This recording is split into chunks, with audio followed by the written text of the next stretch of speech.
So good morning, everybody. It's Sunday morning.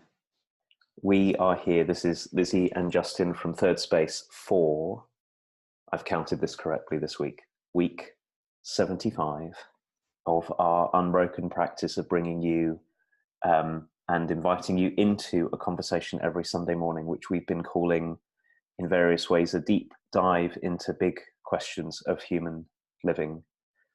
And I feel like it's a practice for me to say something that's true every time, which is it is so delightful to be here and to have a feeling of Lizzie, you and I being in conversation, and then people joining us. So I want to say welcome to all of you who are joining us. We know many of you join us live on a UK time Sunday morning from around the world, and that many other people are watching or listening in various ways from the archives that we have, which by the way, you can always find at turningtowards.life. And we have a wonderful source this morning, which Lizzie has chosen. So I'm not going to say any more for the moment, Lizzie, so you can say things and we can get going. Cool. Good morning, everybody. Thank you, as always, for being with us. It, as Justin says, is truly a delight that we do this, and feeling the rhythm of it and the this is what we do-ness of it is a real beautiful thing for me. So I'm very, very grateful to be here. So this source, just a little tiny bit of background. So at the moment, I am in a coaching relationship with a very, very lovely person with whom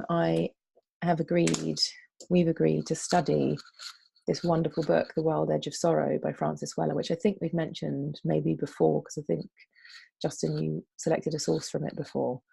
About 71 weeks ago. Approximately. Was when we last looked at, yeah. And I am so moved by Francis Weller's writing as I'm actually reading it again and feeling it all again. And it's such a beautiful book. And the topic is so wide, actually, the topic of grief.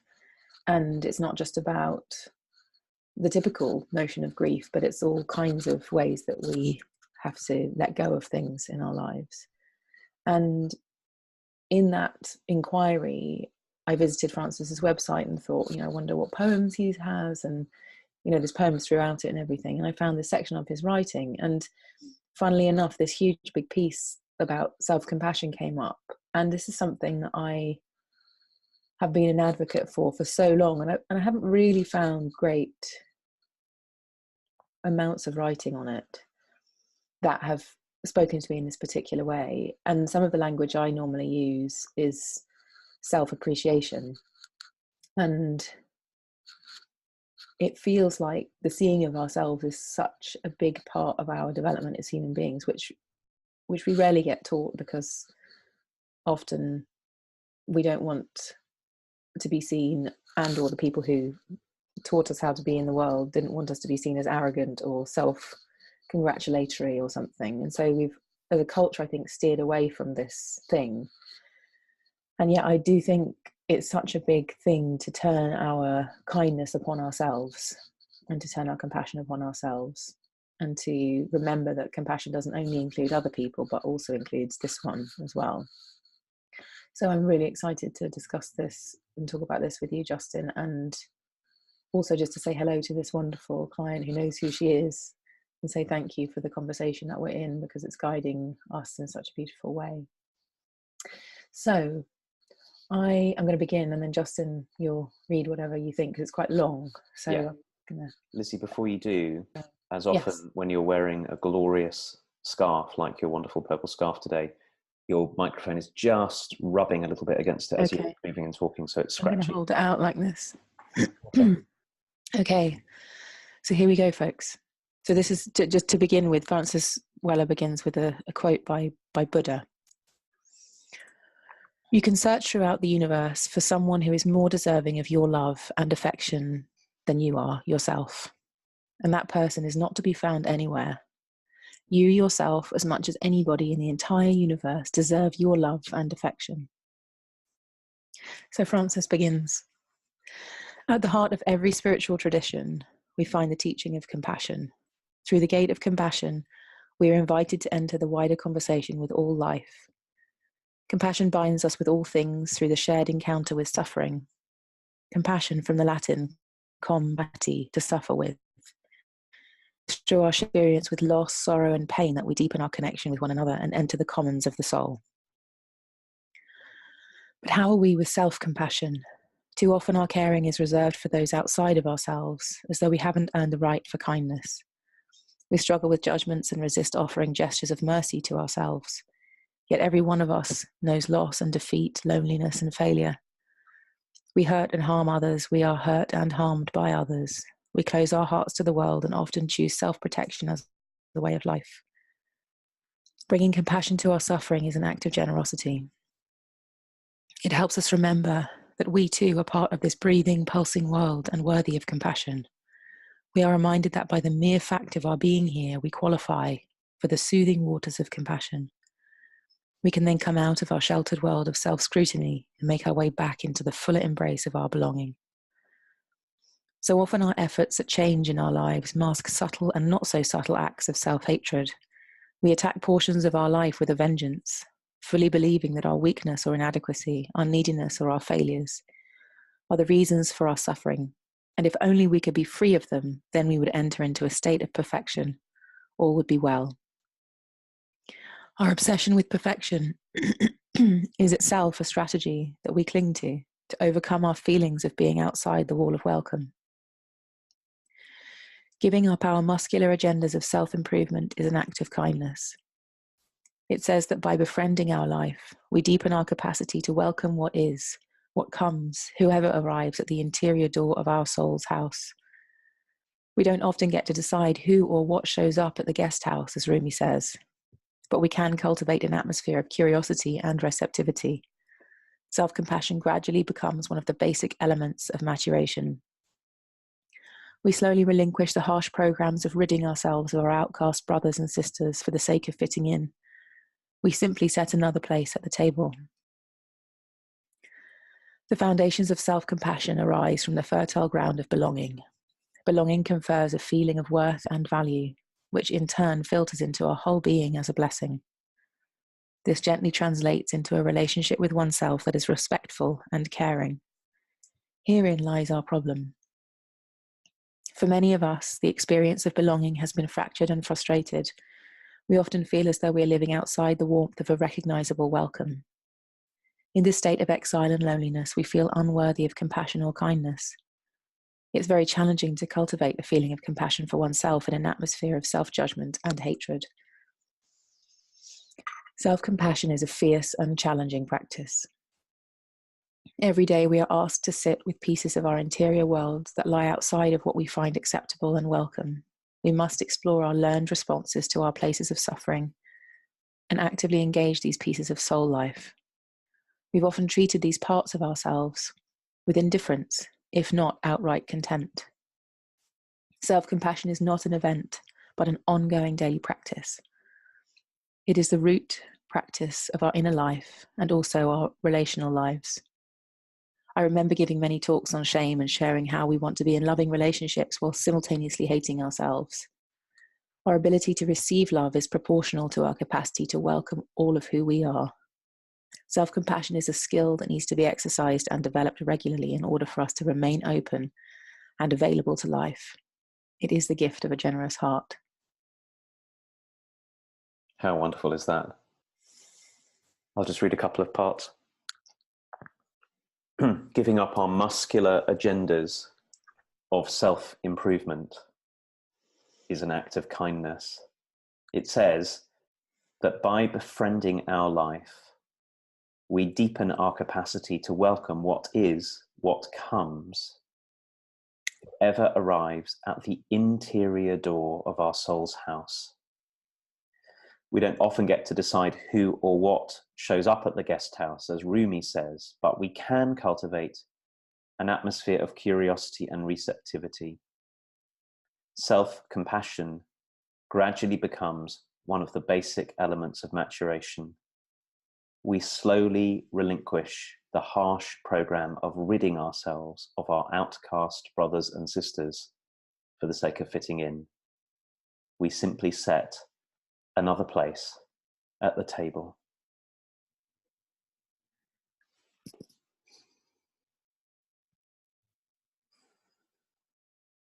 That's so beautiful. It's my favorite paragraph of the whole. I mean, it's all wonderful. And when you posted this the other day, Lizzie, I remember I had this, well, I laugh at it now. My first thought was, well, I'm really bad at that. And then I had all kinds of judgments about that of myself that finds it difficult to be self-compassionate in that way, which of course is an example of exactly the beautiful paradox here is, can I welcome that of myself which is not compassionate towards myself? Can I welcome that of myself that wants to judge and compare myself with myself, and myself with a apparent imaginary me, and myself with other people, and myself with you, and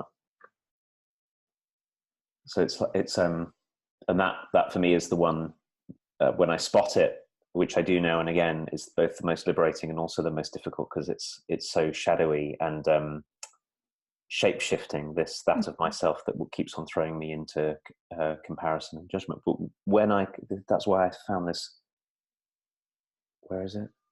What I just read.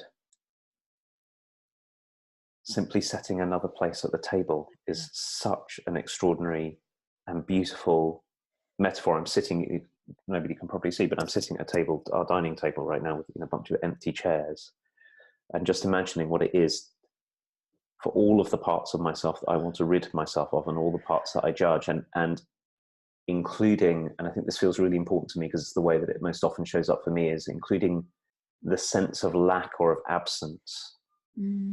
So I less often, obviously for myself, get myself into, well, I hate this part and I hate this part. What I mostly experience it as is the absence of something that I think I should or ought to be. So if I can even welcome that of myself that is the apparent absence, or that of myself that is caught up with the absence, and say, welcome, come and sit here to my left, come and sit here to my right, that is a revolutionary move. Yeah, when I read this to Matthew, my husband, yesterday, and funnily enough, it was that paragraph that we then began to talk about, because this whole notion of setting another place at the table was so kind of imagination kind of opening, and I could find a way, because of that metaphor, I could find a way of going, okay, so if something came along, something comes along, I know what it means for someone to come to the door and we're already having dinner, and I set another place at the table.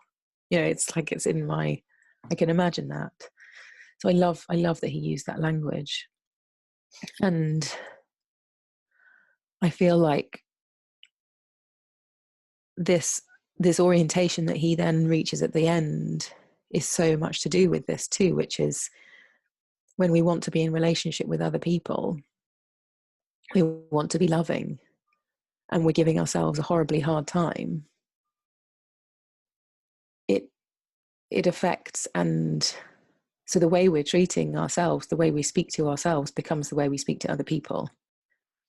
And that's just become so clear to me, that if I don't find those parts that I've exiled, that I've pushed away, it's so hard for me to be loving towards another in that part of them that I've rejected in myself. And I so appreciate how Francis writes about the proportionality of our self-compassion is related to the way that we can be loving. And, often, I don't know about you, Justin, but I've had challenges in my life where people just say, oh, the stupid stuff that you do, it's just navel gazing. And, particularly kind of very scientific people, or people who don't really have much of a relationship within the emotional realms, but it's much more of a rational relationship to life. And often in the moment I have no response, and I just feel like a bit of an idiot, and I just go, oh, okay. And I mean, I think I've got stronger in being an advocate for this work as I've grown up.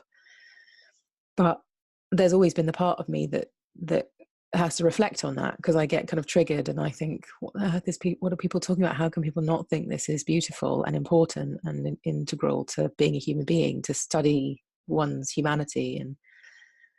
And this has been a real kind of bedrock for me. Like, how do I be loving if I don't do this work? And to be loving and to be accepting and open and curious and cultivating this atmosphere of curiosity, if I don't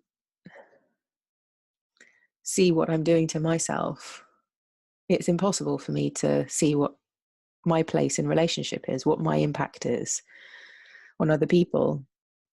And that's such a robust, in the moments where I've had to reassure myself of why on earth I'm doing this, then if I'm so weird or I'm so out of normal realms of what I should be doing, how do I justify it? And this has been a big, I suppose, confidence instiller in me, is that I know this, like I actually know this practice of self appreciation and self compassion and what impact it has on my relationships with people. And if I didn't have that, I don't know how I would work with it when I get really annoyed with people, or I'm really impatient, or I'm really judgmental. And it happens a lot. But if I didn't have anything to do with it, like that would be where it stopped. And that's kind of not okay. Like I can't stay in the place and feel like I'm having integrity without saying, well, how am I being? What did I say that had that effect? And how can I listen for what happened in terms of somebody's experience, and how I may have judged them? And if I can't then bring self-compassion to myself, it just has to perpetuate. So I protect myself from whatever the dynamic is, whatever the person is saying to me. So at the beginning, when Frances said, we've built these lives where we have a way of life of self-protection, like I could totally see that option exists for all of us. That we judge somebody, they get upset, and we carry on judging, because if we really access that part of us that was judging them, and if we did have self-compassion, we'd have to be accountable. And of course, it feels awful to be responsible for hurting someone or doing something wrong. And so without self-compassion, the cycle just keeps going. And so the value of this feels absolutely huge and completely central, I think, to all of our being the kind of human that most of us wish to be inside our own inner world, and therefore in relationship with others. I couldn't help thinking whilst you were talking about all of this about I know when it was, when you were talking about being weird. I so appreciated that you said weird, because I think weird is really called for here in a good way, which is that seriously considering what Frances Weller is inviting us into is enormously countercultural.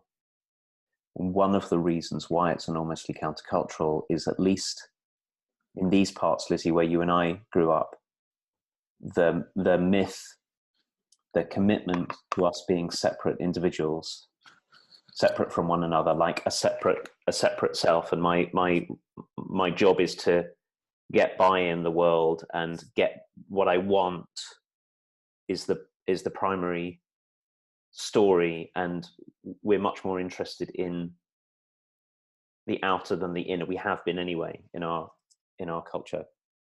And so even the shame or self-judgment we might feel about paying attention to what's inner is part of the process of keeping us separate from a whole part of life. Yeah. And so even in that, I was imagining a dialogue with someone who says, well, your attention to this is a waste of time, or it's self-indulgent or something. What I got interested in was, then there's the parts of me that come up that are then judging of them, or judging of myself, or and the whole place that I think I'm trying to get to in what I'm saying is, what I could see from Francis Weller's invitation is that when we get into the habit of welcoming with a proper welcome, like you would do someone coming to the door and saying, "Coming, sit at the table," and when we and this is wonderful to do with people we know really well, but when somebody new comes to the door and we can feel our own curiosity. Bless you. Who are you? Like, I want to know about you. You're sitting at my table. Tell me about your life. When we can bring that kind of curiosity to, so for me, it's very, as I've spoken here very often, it's very often fear. One of the things we find out, I think, we get a glimpse of is I'm really not separate from anybody or anything else. I may have this very particular body and this particular history and, my particular preoccupations and everything.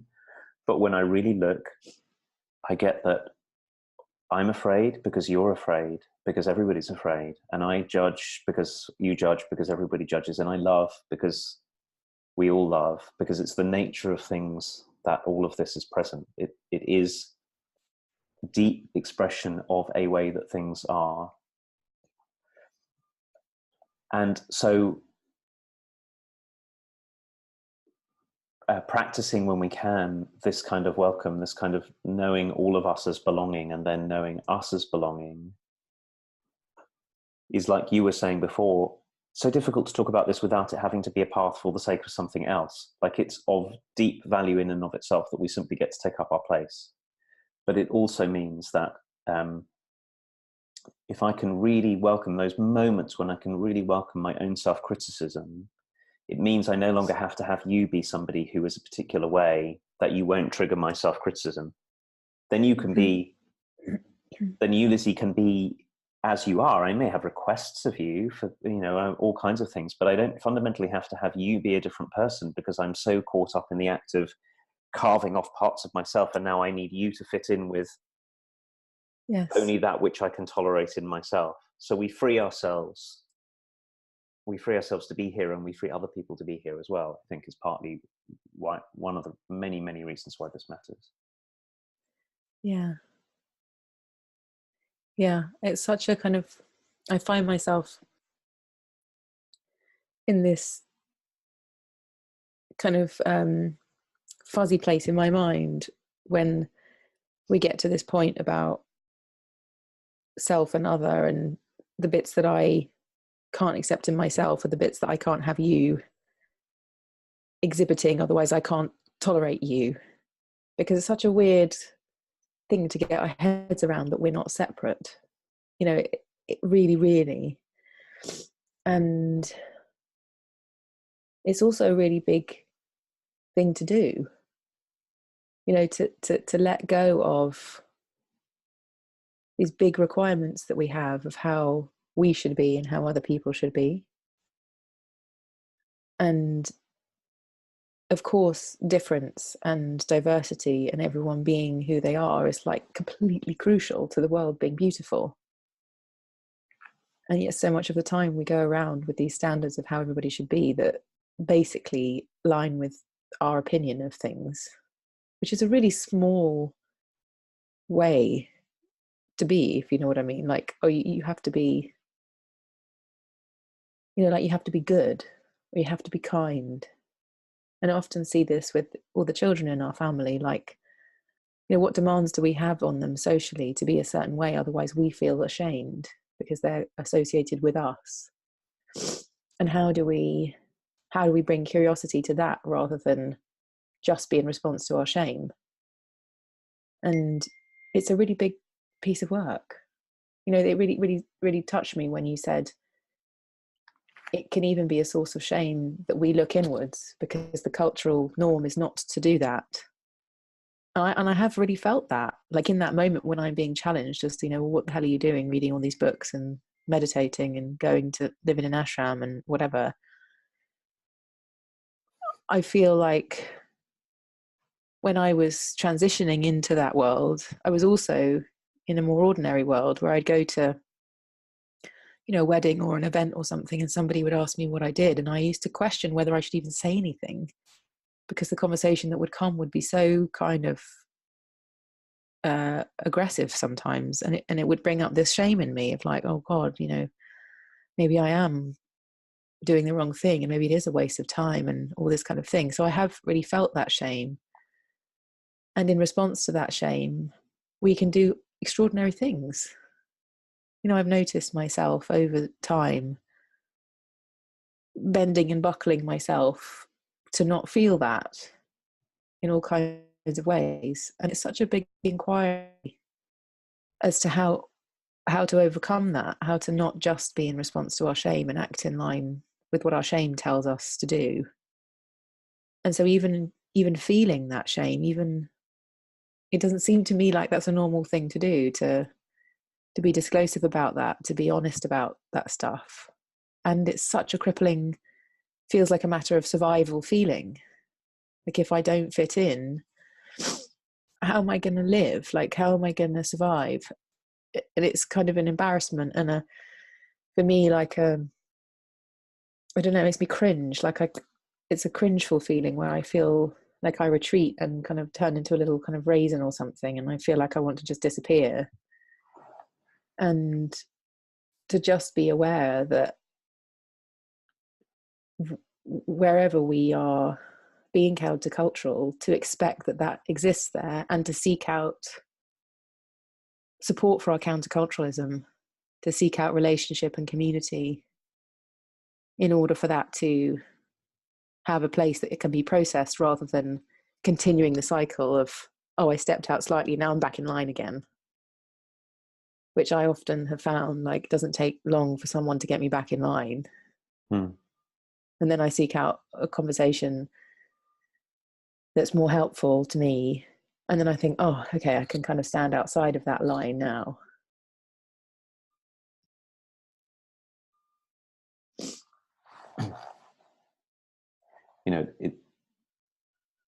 So shame is just one of the many different phenomena that Francis Weller is pointing out that we might welcome. And boy, do I recognize so much of what you were saying. In fact, we were having, what is it, Sunday morning now, Friday night, around our dinner table. We were with some very good friends, and we were having a conversation about, among other things, about the work that I do. And my 3 lovely children were saying, they were saying to me, we have such trouble with our friends at school trying to explain what you do, Dad. And I could, which is right, because there's no single word for the kind of work I know that we get up to in the world that makes sense. And I could feel my own shame at that, it being hard to express, and them finding it difficult to express. And they were being so gracious and kind, and we were having a really good laugh about it. And I think I'm saying all of this because it strikes me that, at least in my own encounter with shame, which I feel very often, what I noticed in what you were saying is that my habitual move, which is the one that I think so many of us know, is to go, oh, I feel shame. I have to do something about feeling shame. I have to get rid of my feeling of shame. And so in order to get rid of my feeling of shame, I will bend myself out of shape or retreat. I love this being a raisin that you said, I'll become like a tiny little shriveled up raisin, or I'll fight back, or I'll, all of these sort of protective and defensive moves that we make. But once in a while, when things align and I find it in myself, I recognize that my shame is something that we all have. That's the something that tries to keep us in line so that we won't ever be trouble to anything or anyone. And if I manage to say to my shame, come and sit at the table, it's okay, you're welcome, I get it. Shame, there is something here about my worries about how I look to other people and what they might think. Come and sit with me. It's okay. You can be here. Then it becomes more possible. And in those moments, and that I think is the kind of self-compassion that, at least one angle that Francis Weller is talking about. And then it's possible to really talk with the people who I'm talking with, even if they're upset or whatever. And the place that I learn about this the most is every time I take a taxi. I'm in in the habit of talking to the driver about their own lives. I love it. I find it super interesting. And every now and again, quite often actually, the person who's driving, after I've asked them about their life, will say, well, tell me about you. And very often at that point, I can feel all of this shame that you're talking about come up. But also when I welcome it and I find in myself to say what's true, so often I have got met by the person who's driving who's gone, oh, I get it. So, and they'll say back to me what it is with great warmth and welcome and appreciation. And that's when I remember what it is that Francis Weller is talking about, because it's when we can do that for ourselves, it's actually possible to do whatever it is that we're here to do, however strange it is or however conventional it is. And I suspect that most of us are more strange than we, simultaneously more conventional and more strange than we will admit to. You know, we have to wash the dishes and pay the bills, and we're also weird and wonderful and unique expressions of life arising in this particular place. And it's what's called for is to allow for all of that. Yeah. I'm just feeling, Justin, this kind of renewed commitment to welcome all parts of me and all parts of others, and see what I can do to continue deepening my cultivation of this curiosity and receptivity that Francis talks about. I can feel it. It's like, I know that's what I need to be doing. Like it's a real calling. And it's interesting because there's a distinction between curiosity and receptivity and healing all the parts of myself that are messed up so I can welcome them. You know, it doesn't feel like there's a demand in curiosity and receptivity, like a demand to fix myself or make myself into a different person, but just to open. And opening feels more possible than changing something about myself so that I can be better at being accepting or something. So I feel really committed to that and really grateful for this inquiry and grateful for Francis Weller. My goodness. I mean, so this book, it's like every sentence is a piece of wild poetry that I like, my goodness, I have to keep going back. And it's got, you know, it's got little markers everywhere and bits of pen everywhere, and it's just extraordinary. So I feel very, very grateful for that, and that people dedicate their lives in this way to these inquiries. It's absolutely extraordinary. I'm very grateful for that right now. I know we are right up against time, but I want to sneak in sharing a practice that I have learned that as I'm practicing it is proving incredibly helpful with this invitation. I may have said this before. I learned this from reading Mark Nepo, whose work we've brought in many times, and it's very simple, which is particularly when I find myself caught in some kind of self-abandonment or shame, is to look around me at everything and everyone, and to find qualities in everything, and to say to myself very quietly, I am like that. So, for example, is to look at the crooked tree in my back garden and say, I'm crooked like that tree. Or to look at the hard floor and say, I'm hard like the floor. Or to feel the bright sunshine and say, I'm bright like the sunshine. It's really, or I'm shadowy like the shadow, or I'm mucky like the mud, or, you know, all of that. And it's to keep on using the world as a reminder of what to welcome in myself, because it turns out everything we find in ourselves, we find in the world if we'll look. Yeah. And I just wanted to include it because it's been, sometimes I think when we read and talk about all of this, it can feel so compelling and useful and interesting, and then we wonder how might we even begin. Yeah. And this has been one way, it's a very small way that I'm finding of keeping on doing this again and again, which doesn't leave it all up to me. The piano can help me, and the table can help me, and the mug can help me, and you can help me, and all of that. Well, I have to add something then. So, you know, sometimes you have this practice of gratitudes. So I think it's quite common sometimes, maybe, to do all the things I was grateful for today, or all the things I was grateful for this morning, and you just have 10 spots in your journal and you write the things that you're grateful for. So I developed this little practice for myself, which is all the things I appreciate about myself today. And by that, I mean all the things that were easy to see that I appreciated about myself, but also when things went wrong, to look through the lens of appreciation of self.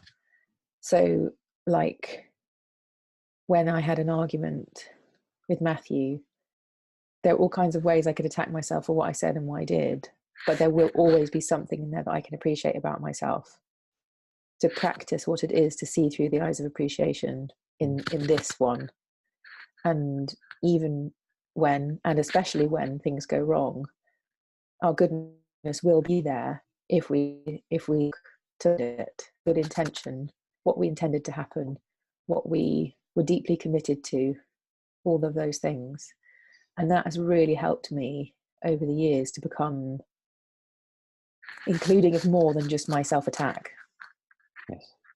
And that helps me also then see it in other people too. But if I start with this one and just have 10 slots in my little journal and I write down the things I appreciate about myself, and by the way, sometimes can feel excruciating because it goes against the, well, you should beat yourself over the head until you get better. Completely counter to that.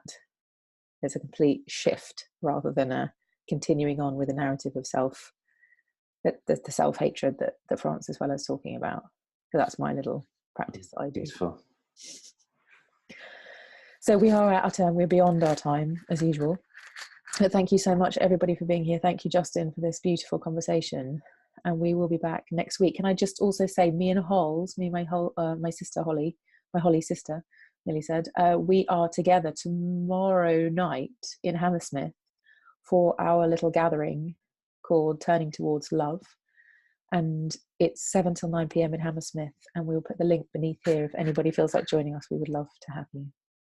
And I'm going to say that on April the 8th and 9th, you, Lizzie, yes, and Sue from Third Space are both leading, teaching, hosting our Foundations of Coaching program, also known as Coaching to Excellence, in London, in a lovely venue in Hammersmith in London. And there are still places. So we would be so thrilled to have you join us. And you can find out the details of that always at thirdspacecoaching.com, and or if you're in the Facebook group with us, ping us a message in the Facebook group and we can tell you more about it.